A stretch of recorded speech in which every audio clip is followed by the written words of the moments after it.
ये बिहार है बबुआ। यहाँ का लोग पेट से ही राजनीति सीख कर आता है। कब कौन किसको गच्चा दे जाए ये कोई नहीं जानता, फिर चाहे वो नेता हो या फिर जनता। नमस्कार, मेरा नाम है नीरज शर्मा और आप देख रहे हैं ONOG न्यूज।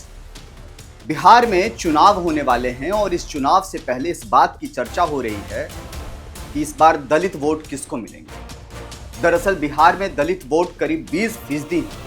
साधारण शब्दों में कहें तो हर 100 में 20 वोटर दलित समुदाय से आता है।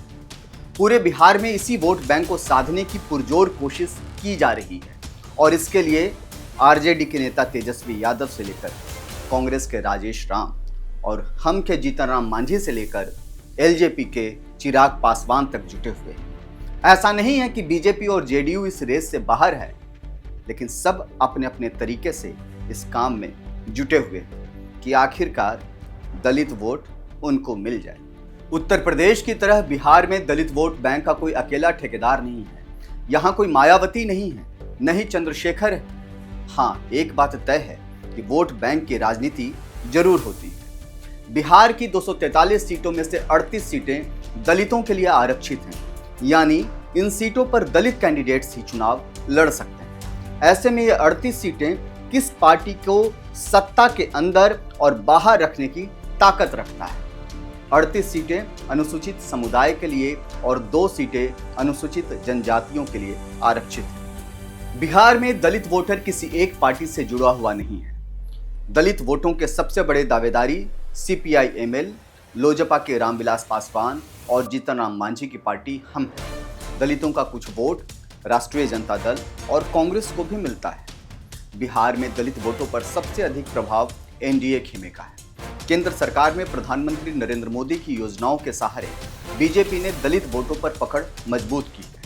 अयोध्या के राम मंदिर और सीतामढ़ी में माता जानकी के मंदिर के निर्माण से दलितों को जोड़कर पार्टी ने समाज के बीच उनकी सामाजिक स्वीकार्यता और सम्मान बढ़ाने की कोशिश की। इसका उसे लाभ भी मिल रहा है। प्रधानमंत्री विश्वकर्मा योजना के जरिए केंद्र सरकार ने जिन जातियों का आर्थिक सशक्तिकरण करने की कोशिश की, उनमें बड़ी संख्या में बिहारी हैं या कहें बिहार के रहने वाले। भाजपा को इसका लाभ भी होता दिखाई पड़ रहा है। इसके अलावा रामविलास पासवान की विरासत संभालने वाले चिराग पासवान भी महादलितों के 6% वोटों पर दावेदारी रखते हैं। पिछले दिनों महादलितों के कई बड़े कार्यक्रम करवाकर जीतन राम मांझी ने बताया कि बिहार में दलित वोटों के बड़े दावेदार वे हैं।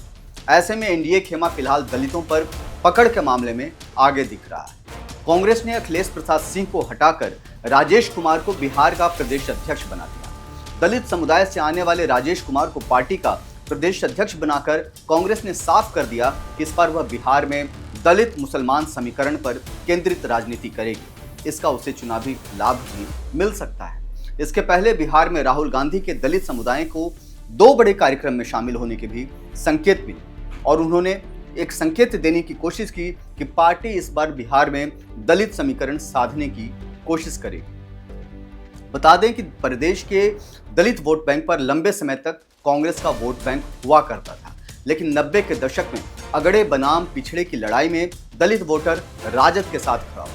इसके बाद लालू रामविलास पासवान अलग हुए और नीतीश कुमार ने भी अपनी पार्टी बना ली। लोजपा आज चिराग पासवान और पशुपति पारस में बढ़ चुकी है। NDA में शामिल जीतन राम मांझी भी दलित वोटों के ठेकेदार हैं। बीजेपी और जेडीयू भी खुद को दलितों का हितैषी बताते हैं। पिछले चुनाव में चिराग पासवान के कारण नीतीश कुमार से दलित वोटर छिटक गया था, जिसके कारण उनकी सीटों की संख्या घटकर 43 हो गई। वहीं लोकसभा चुनाव में दलितों ने बीजेपी का बायकॉट कर दिया था। दलित वोटर से कनेक्ट करने के प्रयास में जेडीयू ने पिछले साल नवंबर-दिसंबर में भीम संसद की शुरुआत की थी। मुख्यमंत्री नीतीश कुमार ने 13 अप्रैल को पटना में भीम संवाद को संबोधित करते हुए पार्टी नेताओं से अनुसूचित जातियों के बीच सरकारी योजनाओं के बारे में जागरूकता फैलाने का आग्रह किया। इसके एक दिन बाद अंबेडकर जयंती पर नीतीश कुमार ने अंबेडकर समग्र योजना का ऐलान किया। इस योजना के जरिए सरकार अगले 100 दिनों में 40 लाख दलित परिवारों तक पहुंचने का प्रयास कर रही है। बिहार सरकार का प्रयास है कि बिहार में दलितों के लिए कुछ प्रमुख सरकारी योजनाओं लागू की जा सके। इन योजनाओं में BPSC प्रारंभिक परीक्षा और UPSC प्रारंभिक परीक्षा पास करने वाले उम्मीदवारों के लिए क्रमशः 50,000 रुपए और 1 लाख रुपए की वित्तीय सहायता भी शामिल है। एक बड़ा चुनावी दांव है जेडीयू के नीतीश कुमार के द्वारा। इसके अलावा बिहार सरकार और अनुसूचित जाति समुदायों के बीच संपर्क स्थापित करने के लिए 9,000 विकास मित्रों की नियुक्ति करने की बात कही जा रही है। ये व्यवसाय शुरू करने के लिए 10 लाख रुपए, मतलब जिसमें 50% अनुदान इसमें शामिल है, और 91 अंबेडकर आवासीय विद्यालयों में पढ़ने वाले हर दलित छात्र को छात्रवृत्ति दी जा रही है। अब आप समझिए कि जब चुनावी साल है तो किस तरीके से दलित वोट बैंक को साधने की कोशिश में खुद मुख्यमंत्री नीतीश कुमार जुटे। ऐसे में हर किसी की नज़र दलित वोट बैंक पर 20% वोटों के जरिए हर कोई सरकार में आने की हसरत पाल बैठा है। देखने वाली बात यह होगी कि दलित वोट किसे मिलते हैं और इस वोट बैंक से कौन अपनी सरकार बनाने में कामयाब हो पाता। कैसा लगा ये वीडियो, ये आप हमें ज़रूर बताइएगा। अगर कोई सवाल है, कोई सुझाव है तो कमेंट सेक्शन में जाकर के आप उसे लिख सकते हैं। तब तक के लिए देखते रहिए ONOG न्यूज़। जय हिंद, जय भारत, नमस्कार।